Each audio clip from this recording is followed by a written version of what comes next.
I'm Michael Buchwalder. You've joined me today at Albans Lakes where we're doing a bit of leisurely fishing, but nothing like we've done the last few weeks when we're fishing the World Championships, and that's what today's about. I'm going to run you through an in-depth look at the World Championships, how it progressed, how it went, and how I actually ended up being double world champion. So it's going to be a great watch. Really can't wait to share it with you. So let's talk about it, let's catch some fish, and away we go.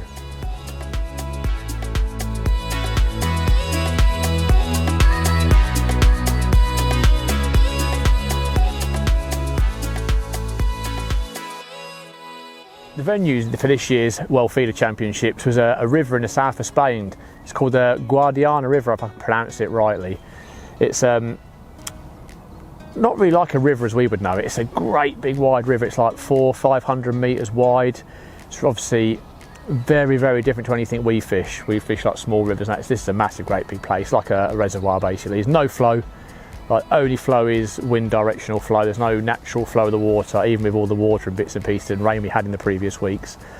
It's down in a place called Merida, which is probably an hour from Seville airport. So it's right down the south of Spain, and believe it or not, we actually drove there this year.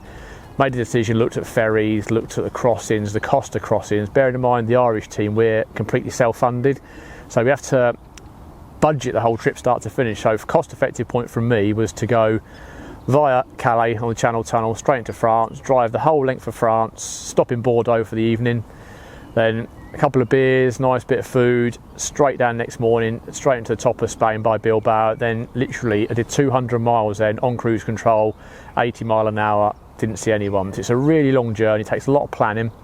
But once you got to the venue, it's an amazing place. It's like I say, it's massively wide, massively open. It's like akin to fishing sort of Ireland, the bits and pieces. And look, just going to ruin it, catch a fish for you now, look. We're out filming with some new rods today, so I'll catch you a little skimmer. Nothing like we've seen in Merida. Probably the smallest skimmer in the whole entire lake. But yeah, it's the fish is not what we're used to. It's fishing for Carasio, and obviously you get a few in England, the wide takens and stuff, but they're very, very different over there. Quite a lot of wild carp and catfish. Look at that. I know this is going to be really embarrassing now. Look, I've caught a roach on an embed feeder. It doesn't really get any worse than that. I'm not even going to put him in my net. So fishing wide, nothing like this. We're fishing all running rigs because it's world champs and that, so nothing like this at all. The fishing, I'm not going to chart out. I'm going to sit down for a second while I talk to you about this bit. It's deep, like a lot of places are deep, and with rivers, obviously rivers undulate up and down, so plumbing up was very important to us. That's what the first part of the week was all about for us. We went 3 days early just to go and sit on the venue. We have to sit off the match length. There's criteria in the rules of FIPSA, but you can't fish tight to the match length, so you have to sit off it. So we've sat like probably a mile upstream in the town of Merida on what would really be, looking back at it now, like a hatchery. Like fish everywhere. We've sat there, and there was all loads of locals fishing around us as well, so it was good to get information off them guys. So we've gone there, fished out, learnt what species we need to fish, kind of got a feeling for what sort of rods you need to fish now, because we haven't realistically got a clue. You can ask the Spanish lads and that, he'll give you basic information, but bearing in mind they're fishing against you. So you kind of go in with a blank canvas, you need to work out yourselves and that. So by going there a few days early, we really got into sort of the groove of it and worked from there. And the venue had been fished the Merida Masters probably 3 weeks before. I know a few of the English lads went over, a few of the Czech Republic and Hungarian guys and that went, but the venue had changed dramatically from then. It had gone from being chocolate and floodwater basically to being completely still. The colour had all dropped out of it. So what them guys would probably have learnt back in then was kind of not realistic there. So by going 3 days earlier, we learnt a lot more about the venue. And it's difficult to work out a venue like that because the fish are so different to what we fish with. Like, we're chucking out little tiny feeders in England and bits and pieces, trying to put a big bed of feed down at the start, and that's not the way fish feed abroad. They're different creatures. Though they're fish still, they are different. And some of them European teams like Lithuania, Hungary, they know how to feed fish in them hot conditions, whereas we realistically haven't got a clue. So you're constantly up against that minefield of them really trying to catch them up. So by going 3 days earlier, it did make our trip really a lot more successful. The Irish feeder team this year, I'm just going to run through the lads in the team. We start off with Brenton Sweeney, who's a manager.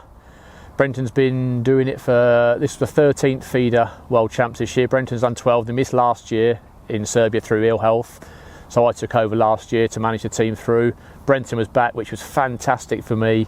He's a great manager. His enthusiasm for the team is like second to none, and what he's done for feeder fishing in Ireland has like just revolutionised it basically. When you think Ireland now, we are current world champions, individual world title holder, we are bronze medalists in the world club champs, we are gold medalists in the world club champs. We hold 4 titles as a country in a calendar year. Like, that's probably never been done before. So what he's done for the team, what he is as a manager, is fantastic. We then got quite a really, really young team. I'm like the old person. I'm nearly swore then. The old person in the team at 44. I'm like the old boy. We've got 19-year-old Charlie Richards, who already has been a world youth under 20 world champion. Like, doesn't get any better than that. The lad's ridiculous. He's not fazed by anything. His life is fishing. He gets up in the morning, he's fishing. He goes to bed, he's fishing. He's been brought up right, whereas the mentality he's got towards fishing is he wants to be a winner. And at 20, he's got 2 gold medals. Like, probably the world is his oyster, and only himself will hold him back of how far he goes.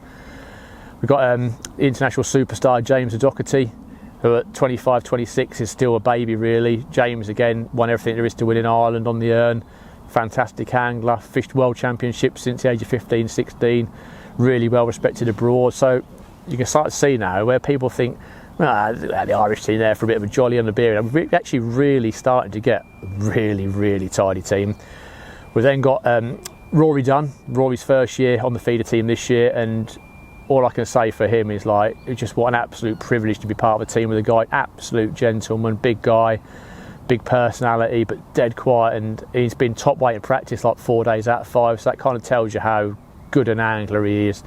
I believe, I've said him to his face, we'd have had him previous 2 or 3 years. We just missed out in Belgium on a medal, we just missed out in Serbia. With him, I think he's the difference that could be key for the next 5 or 6 years. And then on to Johnny McKinley. Johnny won gold medal in Mucknow with the Lurgan team last year, so accustomed to winning big matches, and again proved his worth this year. Had a bad day the first day. He drew a peg that I'd practiced previously. It was full of great big rocks, and we have a picture of the peg which we'll overlay for you to show you. Real difficult technical peg to fish, and the first day he drew that, and we kind of as a team got it a little bit wrong. So we can't blame one angler, it was a team effort. So we kind of spoke about it, and we kind of sat in the wrong place on the peg. And maybe if we'd have sat, because in the FIPSED matches you can fish anywhere in your box, and we kind of sat on the peg, and we should have sat 6 foot to the right, and we'd have avoided some of the issues. But he comes 16th first day, and he drew virtually next peg to it the second day, so we were like having a bit of a panic, had a proper chat with the way he was doing things, and he's just done what Johnny does, pulls it out of the bag and smashed a 5th in with 45 kilos. So fantastic angler. We've got and like I say, we're really young. Like, Johnny's probably 40, Rory would be late mid 30s, James 26, Rory 19. So we're probably averaging early 30s, late 20s as a team. So fantastic team. It'll probably stay together now for 10 to 15 years realistically. We only took 5 this year, which is unusual. Basically, you take a 6th man in the case of injury, sickness, which we'll talk about in a second, which affected us massively. But with 6, like I know Callum Dick spoke about it on a podcast he did a few years ago, when you take 6 to a match, you always hold that little bit of information back. Whether you do it subconsciously or not, you hold a bit back because you want to be fishing the first day. And with us taking 5 and Brenton being an accomplished angler, being the 6th man if something did happen, we're practicing as a team, a proper team, not like 5 individuals, 6 individuals. We are Team Ireland, where James is going to do something for me, I'm going to do something for James, and we bounced off each other all weekend. By far the best trip I've ever been on. Couldn't get a better bunch of lads to go away with, all my best mates. Like, the backroom staff we have are even better really. James Place come this year. I know he's an English guy, James, but a good friend of mine. He come on the travel down with me, keep me company, share the driving. Like, he's been invaluable on the bank this week because he comes from a fishing background.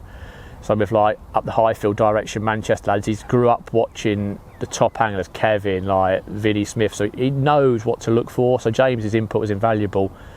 Dara come over, smashed the bait in for us, take that pressure all off us, the lads in the team, did the bait. Nick Richards, again, on the bait every single morning, sorted out, up and down the bank, literally 20,000 steps a day, up, down, watching team, just. And what people don't realise is it's not the big things that these guys see that make the difference, it's the small things. Like James and Doherty and Nick come back like, we're feeding too heavy at the start, guys, we're going too heavy at the start, like let's tone it down. We toned it down, just destroyed it for the first 2 hours. That's how we built our plan, which we'll talk about in a second again. And then Nigel Holdsworth's been over with us. Nigel's been absolutely fantastic. Been first fisherman in 2016 in Serbia as a team member, and he sort of went away from the group and then come back now as like a help on the bank. And like without people like him and Roger Baker, we don't win gold like we've just won, because it's not the 5 guys sitting on the bank, it's the team. And maybe some people lose sight of that, but for me it's like I won double gold, got the gold medal, but I'd forfeit the individual for the team to win, because you go in as a team and you want to win as a team. So fantastic group, Team Ireland, definitely one to watch out for in the future. I really think in the next 10 years we're going to start to move up the rankings and maybe dominate a few events.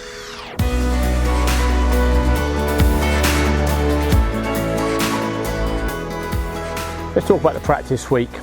It's probably the most important part of the whole process of going to a World Champs, really.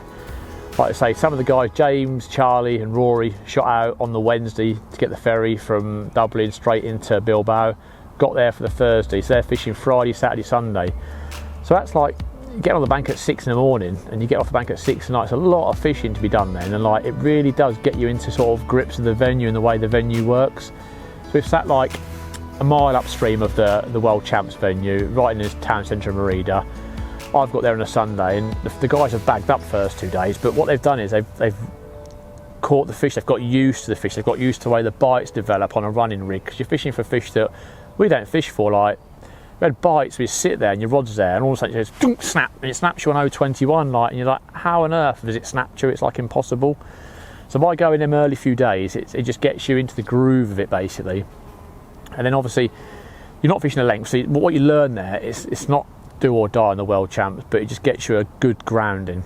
So you draw the boxes on the Monday morning. Brenton would go into the official organisation. You draw boxes, so you basically practice all around the different sections of the match. And Phipps had kind of messed up our draw, so we had like 5 end boxes. So as a manager, Brenton's lads had put his concerns across, and some of the boxes were changing up because they'd made a mistake. So we went from 5 end boxes, which is no use to anyone because you're just going to bag up every single day. We got moved around, Hungary got moved, other teams got moved, just so it made it fairer for us. So first day we've sat down, like we haven't really got a clue what to do. We've never been on the match length. We don't know if it's 6 foot deep here, 60 foot deep here, or 50 foot deep out there. So what we all do as a man, you've got a stopwatch. It does it in seconds, but also does it in 0.0 seconds. So you start on your feet 10 metres, chuck 10, chuck 12, chuck 15, chuck 20, and you chuck out to like 60 metres. So you can get a screenshot it all the time on my phone, just sort of write it in notes on my phone, just so I can build a profile of what the peg looks like, just so I have an idea if it undulates up and down. And by then, when we work out, say we catch at 24 metres and a count of 3.5, we know that we're roughly fishing, say, as a guess, 12 to 15 foot maybe, you'd think. So we know the depths that the certain fish are feeding in. So we've done that every day basically. The lads in the team have all sat there, chuck out, stopwatch, chuck out, stopwatch, chuck out, stopwatch, just to find it, because you're in different sections each day. You can then work out what pegs are different, like, because it's a river and the bottom's up and down, does vary a lot peg to peg. Like, I remember on the last day I drew D21, which was a fantastic peg for me. I'd practiced it on the Friday and just had 40 kilos in 3 hours, so it was solid.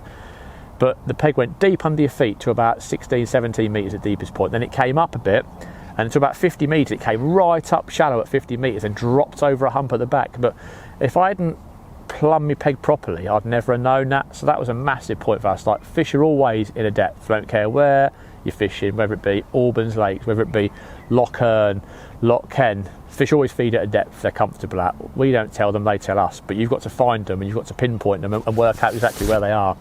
So massively important doing that.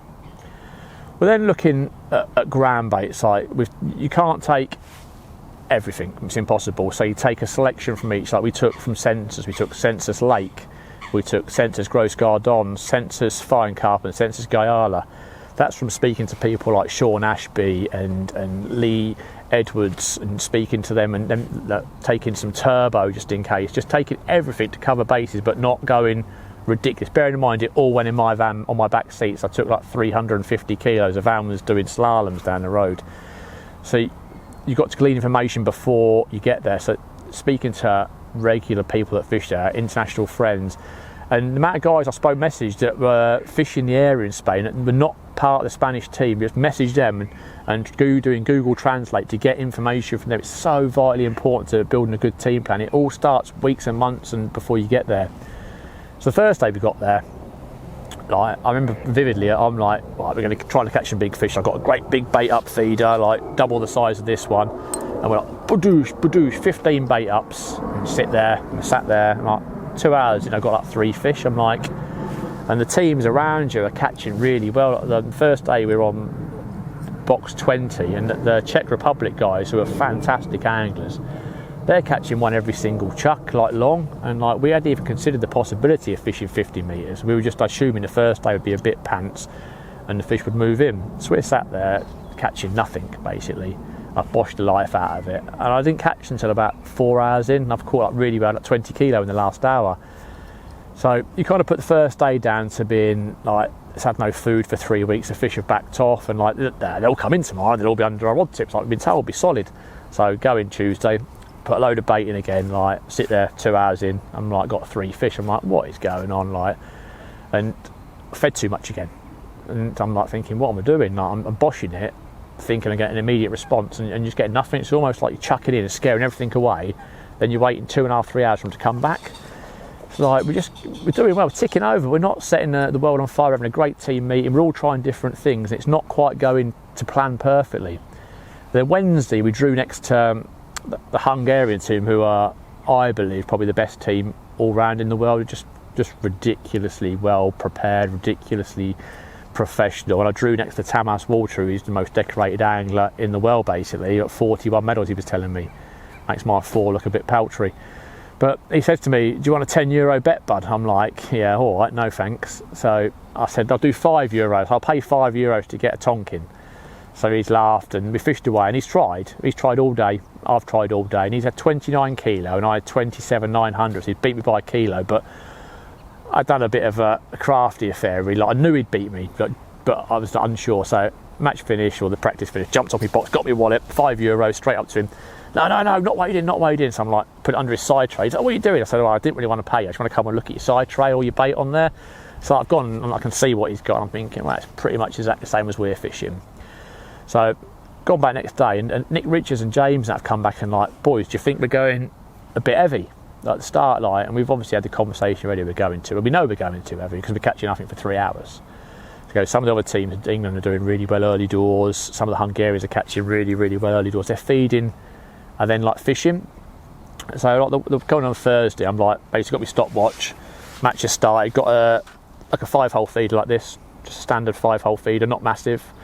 Chucked out 5 times at 24 metres, click it, leave it in the water for a minute, reel back in, chuck it out, click it, and like do 10 casts, but time them a minute each, and the match fit, and the whistle goes to all in. You chuck in, it's like, and I'm like, I've had like 20 fish in the first 2 hours. I'm like, we've not caught 20 fish in the first 3 hours put together half the time. And I'm like, whoa, like we've gone dead negative and really caught. So I'm thinking, them fish are coming on the feed later, the bigger fish are coming on the feed later, and we know we can catch them late. So how do we maximise the first 2.5 hours?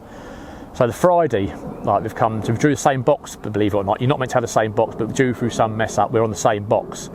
And at this point, I'm really sick, because the hotel, just to backtrack 2 seconds, the hotel had like some kind of food poisoning. What we thought was food poisoning at the start. Lee Kerry went down first really poorly, then Rob and Steve and such, and like some of the Hungarians, the Italians, and we were like, Jesus, like it's got to be food poisoning from the hotel. But looking back now, it was obviously neurovirus, and some of the guys took really ill at different times, and some didn't get it, so it had to be a virus. We were laughing, thinking, geez, got away with murder here, guys. Not touched it till Friday morning. Woke up like I'd been shot in the gut, real rough, like sickness and diarrhea, and just not with it at all. And if it weren't for James' place that day, my kit would still be sat on the bank, so I'd just gone and got in the van and gone home. And I fished for like 3.5 hours, had 40 kilo, and like emptied it to start with. Then literally the golden hour, literally 2.5 hours in, we worked out you could go mad. And basically we started fishing with these 2.5 hours in, like crashing big, great boshes in, and your peg would just get better. So that's kind of what we worked out. 2.5 hours, dead negative, a little bit of dead maggot, like pinches of dead maggot, tiny like small fingernails full of chop worm, and no core, nothing, just dead ultra negative, catch everything you peg. Then halfway through, because you're on strict bait limits in World Champs, then just kind of unleashing hell. And I was literally getting that, squeezing that as far as I could with liquidised corn, capping it with ground bait, which was Guyala and fine carp, boshing it in, sometimes not even hitting your clip on purpose. It would go boodoosh, it would hit the bottom and just go and it just worked so well. It was like a plan that was like really stupid, like how is that plan ever going to work, where you go dead negative for 2 hours, then just go all guns in and just try and basically win the World Champs in the last 2 hours. And it was so noticeable on the fish count first day. Like, I think the England lads' fish count was 120 fish more than ours, but like we beat them on weight, and obviously we scored really good points. And it wasn't for Johnny's terrible peg on and catching a 16. We're like miles ahead, and it just one of them weeks that worked out. James was sat there one day catching nothing on the Wednesday, put one of these on, started chucking it out, caught 30 kilo in 2 hours, a great big Carasio, like great big wild carp, catfish, and like literally the more bait you put in, the better the fishing got. And it just worked. The whole week worked extraordinarily well. People tried different things, and between and I've got one on now, between the 5 of us and Brenton, we worked out a plan that was just, we kind of executed it perfectly really, and we couldn't have asked for more. We discounted, rather than trying to work things out, we discounted quite a lot of things. Like one of the days I started on a bright ground bait, like bright, almost like a white ground bait, like you'd see some of the guys using for bream in Holland, and I just caught nothing. Literally could not get a bite, where Johnny and Charlie either side of me are shanking on every single chuck. And James Place has got off his box behind me watching me, jumped up the bank, mixed up the black mix that I wanted, Guyala, Trassics and fine carp, and literally within 10 minutes I'm catching catching a Carasio or a wild carp every single put. To excuse the massive landing net here at Albans, they don't like you losing little nets. I've got a 24-inch net for a pound skimmer, but some of the fish you can catch in here are ridiculous. So that's kind of how practice worked for us really. It kind of went. We caught nothing for the start of the week, managed to sort a few things out, worked out a plan, and we kind of executed it perfectly really. It couldn't have gone any better for us.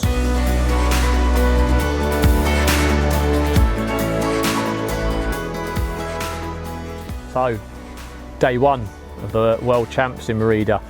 Drawn C section, and obviously you get your draw the night before, so I kind of knew where I was going. That had been the only section we hadn't practiced. The way our box rotation had drawn, we hadn't been in C, so we kind of had no idea about depths really. So I've got to my peg, started off on the process quickly, find the deepest part of my peg, and I'd got not the depth I wanted at sort of 24 metres. So I kind of settled for there really. Another skimmer now, one every single chuck here. I'll build it off, only a little one. And 24 metres seemed to be the best line there, that sort of depth. It got the 3 to 3.5 count, and we anticipate you need to catch bigger fish. In a shallower count, you caught smaller fish, and that wasn't what we needed to catch to win. That was not for us. I've got the smallest fish in the world, look. I thought I even reeled it off, look, the smallest skimmer in the world. We'll let him go and carry on talking. We'll drop her in here for a second. So, we're drawn C3. And up to my right, you've got #1 ranked angler in the world, Felix Schurman, fishing for Germany. And he's only a young guy, but he just seems to have a knack of winning everything. He's just such a talented angler. And he's on like a sort of start of a point, like I think he was C7. And then you've got Steve Ringer on C8. Them two they're either going to cancel each other out or just dominate the section. And I thought with them being on a point, like, I really fancy us to catch a few fish there on C3, early part of the section, but I knew them two would be incredibly difficult to beat on the edge of them there. So I found my depth, and the whistle's got my bait mixed up, Sensors Guyala and black Trassics and fine carp, but I've got 5 tins of whizzed up corn, so literally when I do a bait check you can see what nations have got what, and people are videoing and stuff, and like I've got a bag of corn, like half a Tesco's bag full of licky corn, so everyone's like looking at me thinking, what on earth is that? But that was off me bait for halfway through, so whistle's gone. I fished, got me 10-foot and 11-foot rods with me, and basically at the start of the week I decided that 10-foots weren't right because there's a lot of rocks around under your feet and they go out to like 2 or 3 metres, so what you don't want to be doing is trying to keep like snagging off and fish. I fished 11-foots, fished an ultra 2 11-foot normal, and I fished 11-foot ultra light, and I tried to explain to a few people the ultra light is not, it's an ultra light feed rod. It's ultra light in the fact it's ultra and it's lighter than the one we've made before. Basically, the rod can cast, 35, 40 metres, but all the action for the tip, which I sort of designed with Mike Robinson, it all comes through the top. So at the start of the match I'd fish the ultra light, and then when it becomes solid I'd fish the ultra 2. So not to confuse you too much, but that's kind of the rods, and I'll go into a bit more detail in a little while on that. Match has started. I've not even set up a bait up rod. Literally have not even, both the bait up rods are back in the digs, not got one. So again, literally started 10 1 minute chucks on that, only fed one line, 24 metres, that's all I'm doing. All my eggs in one basket, but I'm going to use the peg to fish 2 different ways. Dead negative at the start, dead positive at the end. So whistle's gone, put me 10 in for your pre-bait period. Right, whistle goes, start fishing, chucked out. Okay, missed like the first 2 bites, like, so I'm putting like double bloodworm and a single maggot on just to try and catch what I can. So the first hour's been good. I think I had 11 fish the first hour, which was good. And like James Place is running bank for me, so I know I'm doing okay in the section. Felix is not doing brilliantly at the start, and Steve's not doing brilliant. Peter Klassen round the corner, he's steady enough. 2 hours in, and like we're all pretty much, I mean, I'm up to 20 fish after 2 hours, like still going dead negative, catching everything. The Serbian lad on my left, he's catching a few, and the Lithuanian guy on my right, who obviously was doing, they come second overall, we never like fish for fish. I literally got to carp o'clock, got the old watch out, checked it, 2.5 hours in, and like this, put this on, budoosh, chucked it in, 4th chuck, I've just like had an hour where it's been like literally hitting the bottom, going to tighten up to it, and as you're tightening to it, it's just like this, and pull it out your hand, like it was like just fantastic. And it carried on to the 4th hour, and it sort of steady away the 4th hour, and you're getting odd bites, and just backed off it again, back to smaller feed, let the peg rejuvenate itself, because there must be 4 billion mouths down there, so I don't think you could ever feed too much bait at some point down there. So last hour I'm thinking need a real good last hour. I knew Felix and Steve would really catch it well, and Steve was about 20 fish up on me, but I was hoping that my fish were going to be the better stamp fish. So, and I knew Felix had caught big fish. He'd fished sticky maggot, totally different to anyone else, and he'd caught fish a little bit further, and he'd caught big fish, some carp and bits and pieces. So I've carried on my own match and just stuck to the team plan, like just knew that it was going to work. And last hour's been fantastic. I had like 18 in the last hour, like great big Carrassios, some like F1 things, like F1 hybrid carp they called them. And I batted everyone around me. The Poland guy on peg 1 had like 16, 18 kilo, I think. The Serbian lad had 15 on my left. I've had 32 kilo, and Lithuanian guys had 22 on my right. So from my point of view, I've done fantastic, like to beat them guys around me. And you got to the corner, Felix had an exceptional 39 kilo, and then Steve, who was like 20 fish ahead of me, beat me by 2 kilo, which still gripes me to this point now. I just know I should have caught that. And just a couple of little changes, maybe gone that little bit later with the bait up rather than gone at 2.5 hours, let the peg settle a bit more maybe, but we've all won a lot of matches on hindsight. So the results are filtered back, and like Charlie Richards down in A section's done mega. He's had 36 kilo. He's a 36 kilo for 5th in the section. If he catches 37.5 kilo, he wins the section. So 1.5 kilo, 2 fish, 1st to 5th. That's how tight it's been. Rory Dunn, just mega in B. He's on a mega display. He's come back with 2nd in the section. I've come back with 3rd in the section. Then James Doherty, who had been being sick on the bank, like chucking his guts up on the bank, diarrhea on the bank all through the night, like proper dying. He's managed, I don't know how, but he's caught 30 kilo and come 4th in his section. Then poor old Johnny on the snag pit to me right, he's had a bit of an indifferent match and he's come 16th. So we were sat on 30 points after one day, and we were in silver medal position. Like, we've been there before with Ireland, in Portugal a few years ago when it was catching bleak and stuff, and you try not to run away with yourself thinking, oh, job done, because it's not job done. You're half time, it's like you've still got the rest of the match to play. It's like, but it's difficult not to get yourself a little bit excited. And we looked at the results and filtered through them and stuff, and we're thinking, you know what, we got a chance of getting a medal here. And the ambition for us has always been to get a bronze medal abroad. Like, Ireland have never won a team medal off Irish soil, so for us to get a bronze is like, bearing in mind we're self-sufficient, everything we do is ourselves. We have no massive entourage and all clinger honours and all like egos. We just want to get a bronze medal. Like, we get that, we're like buzzed for life. So we're thinking we've got a chance here. So day 2's come through. Like, this is a funny story now. Literally 2:30 in the morning, I'm like laying in bed, saying, bolt upright in bed. Like, you get a proper body jolt, and I'm like, I've drawn D21, the peg I practiced on the Friday. Like, I had a dream that I drew it. So I went back to sleep. Like, I'd been rough all night, back to the toilet about 6 more times. So I'm on the loo at 6:30 in the morning, which is pretty much where I spent 2 days there. And my phone beeps. Brenton Sweeney on our WhatsApp group said, "Bud's drawn our M-peg D21. Well, I nearly fell off the side of the toilet then. So I'm like in state of shock. I'm like, well, our plan's so good that I can't see me getting beat off that peg.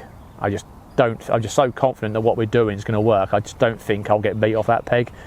And I've gone to the peg down, and Graham West, that fellow map consultant, part of the England team, I told him, he's just laughing outside. He's like, "Can't believe you dreamt about it. Don't ever call me a draw bag again."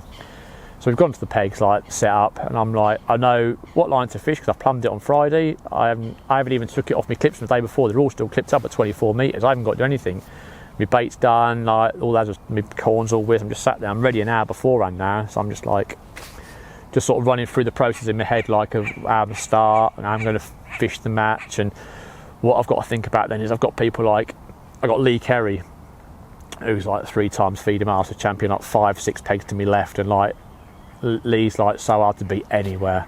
And obviously they've had a bit of a heartache day before. They've not done what they thought they were going to do, so they're out for massive revenge, and Lee's a massive threat. And as it turned out, I was right. Like, I've had a great match. I've caught dead negative start with all these little Carasio and little spinners. I've swung after them in the first 2 hours, and literally halfway through I'm just like, right, here we go, bosh, and I've just had like a fantastic run. I've ended up with 45 kilos, which is like over £100 in old money. Like, them sort of weights on world champs just aren't heard of. Like, I've had 2 nets in on a world champs, both full, and I knew it was close because I think Lee and me had virtually had the same fish count, and the Spanish guy was only at 39 kilo. He was like third in the section. I think Lee was second with 40 kilo, and I won it with 45. But it's only the fact that my fish were bigger through feeding it a certain way that I managed to win the section. And obviously, then you start thinking, I've won my sections. That if we get a 12 point, that then negates that into 2 6s. So you're thinking we've got a chance here of getting a medal. Like, and then Sharon Sweeney come down, Brenton's wife, long-suffering wife, has come down. She stood there, and James is beside me place, and like, we're trying to work it out, and like, we're trying to get information. The Hungarians have got an app on their phone where basically you can log into it, and as the weighing goes down the bank, these Hungarian lads, they're so professional, they bang it on there, and the app uploads and changes all the time. So we're watching like on through my phone, like live feeds of what's going on. So like, I'm trying to work it out, James is trying to work it out, Sharon's working it out, and while this is going on, like, bearing in mind, me and Lee go back a long time of friends. He's like, "Bud, I think you've done it." Like, the chat on walkie talkie is like, "Oh, they're going to do it." Like, I'm like tabooing it a bit. I'm like, I don't want to dream to believe that's possible. So we're thinking, right, get a bronze. Filtered through, Charlie's had a real good hour. He's had a 4 kilo Zander, which is like, bearing in mind you're in a world champs and you're 19 years old, you've got a 4 kilo Zander, you're not sure if it counts, it's in the scissors, you're playing it, your dad sent a video in or everything before you've even netted it, and like, we're thinking, like, how cool and composed is that lad to net that fish and put it in net at 19? Like, I know I was okay at 19, and I've seen some real good angles at 19, but he's just a freak. And like, to have that composure and net it, he's come through, like, I think he was well up there again. I think he was 5th again, maybe 5th or 6th. Like, really great result from the area. Rory's had a bit of a bad day, but he's come 12th, and so it's halfway. So you can stomach halfway. My 1 and his 12 makes it 13. So I think it's a 6 and a 7. So like, you're thinking that's pretty good. You're in the top third of your section. And then James, like, James is not catching, but he's had 32 in the last hour, 32 fish in the last hour, and gone from being nowhere to being 4th. And then, so all of a sudden you've got a 5th, a 12th, a 4th, a 1st, and Johnny McKinley's last guy to come back. And like, we're thinking, like, if Johnny can come halfway, like, with the venues, that section's really tight, it's fished his rocks off, and it's come through Brenton. Johnny's 5th. And I'm like, we've got 29 points. I'm like, one better than yesterday. So we've got, unless something drastic's happened. Then we heard England had got like a ridiculous score, like Waco won, Will Freeman won. Like, we're thinking they're going to go past us here. Like, obviously Mick drew the wrong end of his section, so we've beat them. Then we're trying to work out Germany's score, and like, all of a sudden emotion starts to hit you, and you're thinking, like, this is possible. But like, a medal is really possible here for an Irish team fishing a Carasio venue. It's like a Leicester City winning the Premier League. It's not going to happen.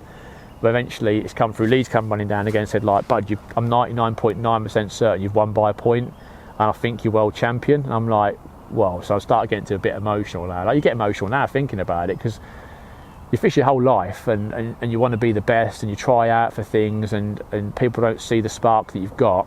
And then like Brenton's took me on board and stuff, and like I've won 3 or 4 sections now in the World Champs, and like I'm going to be ranked like 4th individual next year in the world. So it makes you dead emotional, because it's what you want to do, it's where you want to be, and fishing's life for me. But obviously I've got my family, they want to be dead proud, so the big emotional outpouring comes. And like I looked at Sharon, and Sharon just burst into tears. I looked at James play, so bear in mind James' first year, he's got dead emotional, I've got dead emotional. Like then like Sharon tried to ring Brenton, you can't even get a word out. It was like talking to a 5-year-old. He's like 13 years of pain just like gone in one phone call.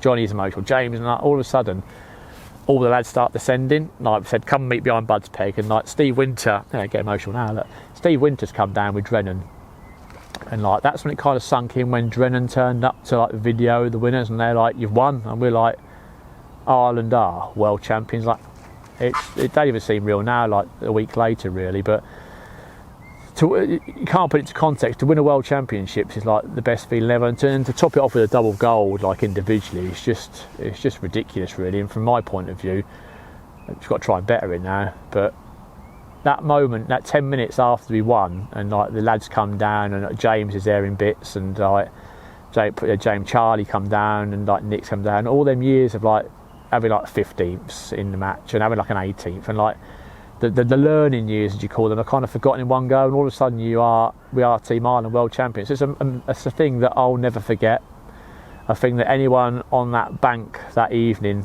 will never forget, and it's probably a thing Ireland as a nation will never forget. I just had a confirmation a little while ago.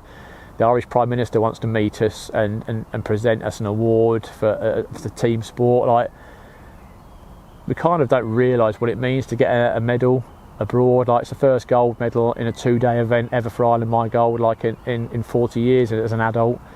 So we kind of take it a bit blasé. I think it's like, yeah, I've gone fishing with my mates, and like I think there's certain aims in the country where I still look up to them, but all of a sudden I realised that my boyhood dreams of being like a 10-year-old looking at pictures of Nuddy on my wall and Kevin on my wall and Kim Milson, thinking I want to be a great angler. All of a sudden you realise them dreams, and for me it's just, you can't really epitomise it any more than like it's just fantastic really. Like, to come home to the children, they got party balloons, and their wife's dead excited and dead proud, and like the messages I've had literally for the team support and individual, like, I can't even, like, my phone's been like the BT operator, it's been ridiculous. So from the bottom of my heart to you guys that have supported us, the Team Ireland, and supported me as an angler over the years, and followed my Facebook stuff and followed Map's Facebook stuff, like, just thank you ever so much. And hopefully in the next couple of years we'll replicate it again and go again. It's in Lithuania next year.